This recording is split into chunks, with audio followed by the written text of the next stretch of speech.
Hi everyone, welcome to digital GK classes. तो आपको पता ही है कि टीआरई 3 की अभी अप्रैल के फर्स्ट वीक में मीटिंग होने वाला है। उसके पहले जो है ईओयू के द्वारा कुछ इन्फॉर्मेशन जो है निकला हुआ है, वो मैं आपको दिखाना चाहती हूँ। इससे आपको खुद आइडिया लग जाएगा। वैसे भी अप्रैल में जो मीटिंग होनी है वो आपके एग्जाम को लेकर ही है और इसमें देरी हो सकता है।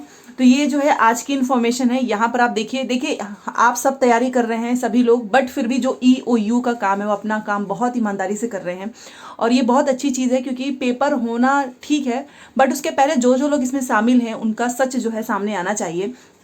और इसी पे ईओयू ने बीपीएससी से पूछा है कि किन किन लोगों को थी प्रिंटिंग प्रेस की जानकारी। आपको पता है कि स्टार्टिंग से ही कोलकाता प्रिंटिंग प्रेस काफ़ी हाईलाइट है, तो आखिर में वहां से कैसे पेन ड्राइव में चला गया, तो इसके बारे में जो है जांच पड़ताल हो रही है। बीपीएससी के नोडल पदाधिकारी से कई बिंदुओं पर पूछे गए सवाल अभियुक्तों के बयान से कराया जाएगा क्रॉस चेक। तो क्योंकि जो जिन लोगों को इन्होंने पकड़ा है, चाहे वो अभ्यर्थी हो चाहे और भी लोग हैं, तो उन लोगों ने नाम बताया है, इस वजह से ईओयू जो है पूछताछ कर रही है।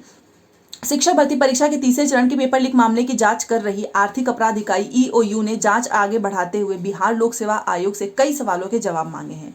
बीपीएससी के माध्यम से मिलने वाले जवाब को अभियुक्तों से मिली सूचना से क्रॉस चेक किया जाएगा कि बीपीएससी क्या बता रही है और जो अभियुक्त हैं वो क्या बता रहे हैं। मिली जानकारी के मुताबिक ईओयू ने बीपीएससी से शिक्षक भर्ती परीक्षा के संचालन में शामिल पदाधिकारियों और बाहरी एजेंसियों के संबंध में जानकारी मांगी है कि मतलब कितने लोग इसमें परीक्षा। आपको पता है कि एक इंसान तो कराता नहीं है, इसमें बहुत सारी एजेंसियां होती हैं, पदाधिकारी होते हैं, ठीक है। और ये भी पूछा गया है कि आखिर में प्रश्न पत्र कहाँ छपा और इसकी जानकारी किन किन लोगों के पास थी, क्योंकि जो नकल माफिया है उनको कोई ना कोई तो बताया होगा। मालूम हो कि ईओयू ने होली से पहले, आपको पता ही है, पेपर लीक मामले में गिरफ्तार अभियुक्तों, यहाँ पे जो नाम दिए गए हैं, इनसे पूछताछ की। इसके बाद 2 अन्य अभियुक्तों से भी पूछताछ की गई। सूत्रों के अनुसार इन सभी ने कोलकाता के प्रिंटिंग प्रेस से पेपर लीक होने और पेन ड्राइव में प्रश्न पत्र की सॉफ्ट कॉपी लेने आदि की जानकारी मिली थी। इन्हीं से पता चला था। कुछ अभियुक्तों ने पूछताछ में बीपीएससी के कार्यालय के कुछ पदाधिकारियों की भूमिका भी संदिग्ध बताई है।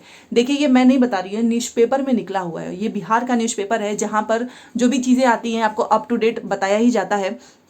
तो वो चीज़ें यहाँ पर निकली हैं कि जब कुछ पूछताछ हुआ तो वहाँ पे पता चला कि इसमें कुछ पदाधिकारी भी हैं। अब ये कितना सही है ये तो भाई न्यूज़पेपर में निकला है, भाई मैं आपको बता रही हूँ।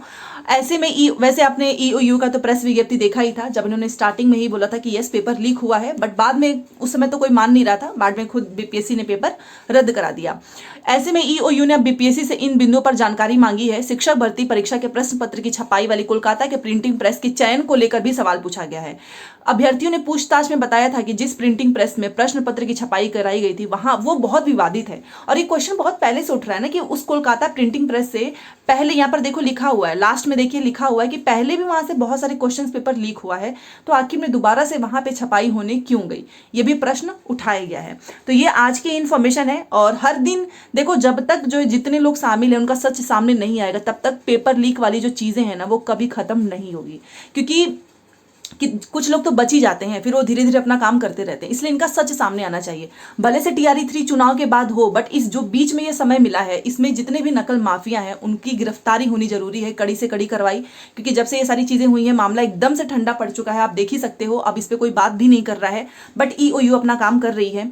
शिक्षक नीति पेपर लीक, ईओयू ने पटना व हाजीपुर सहित कई जिलों में की है छापेमारी। देखिए, इनको हर दिन नई नई चीजें मिल रही हैं। आरोपियों तक पहुंचने के लिए यूपी व बंगाल जाएगी ईओयू की विशेष टीम, क्योंकि सुनने में आया है कि यूपी और बंगाल से भी ये सारी चीजें हो रही थी। बीपीएससी द्वारा ली गई शिक्षक भर्ती परीक्षा के तीसरे चरण के पेपर लीक मामले में ईओयू की छापेमारी जारी है। हजारीबाग और पटना में पकड़े गए अभियुक्तों से पूछताछ में मिली निशानेदाही पर ईओयू की विशेष टीम पटना, हाजीपुर समेत विभिन्न जिलों में छापेमारी कर रही है।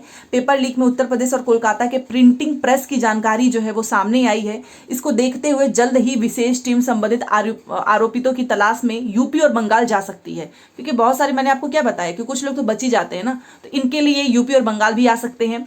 आर्थिक अपराध इकाई सूत्रों के अनुसार अब तक की जांच में पेपर लीक में ऐसे गिरोह की संलिप्तता सामने आई है जो पहले भी अन्य प्रतियोगी परीक्षाओं के पेपर लीक करा चुके हैं।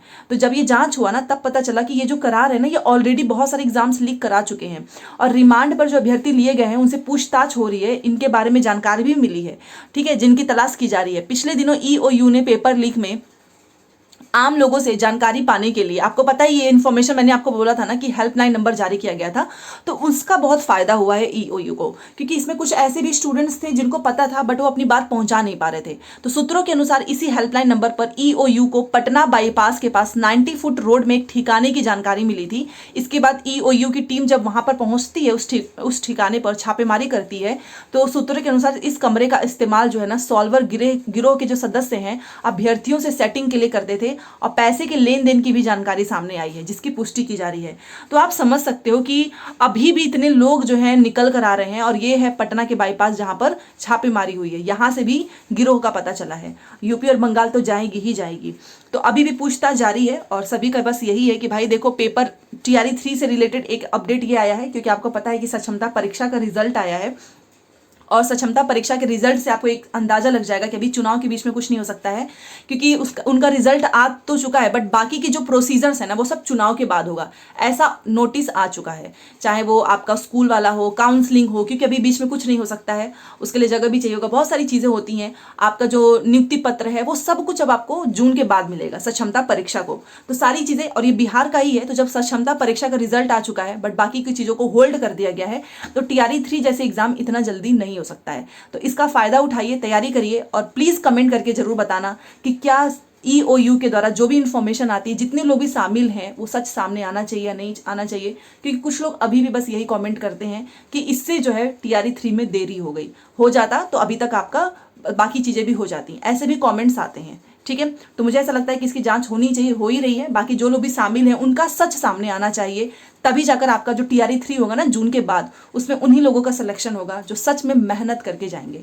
ठीक है, तो चलिए, छोटी सी वीडियो थी, इसलिए मैंने आपको ये इन्फॉर्मेशन न्यूज़पेपर की कटिंग से दिखाया है, ताकि आप खुद देख लें कि ये इन्फॉर्मेशन न्यूज़पेपर में ही निकला है।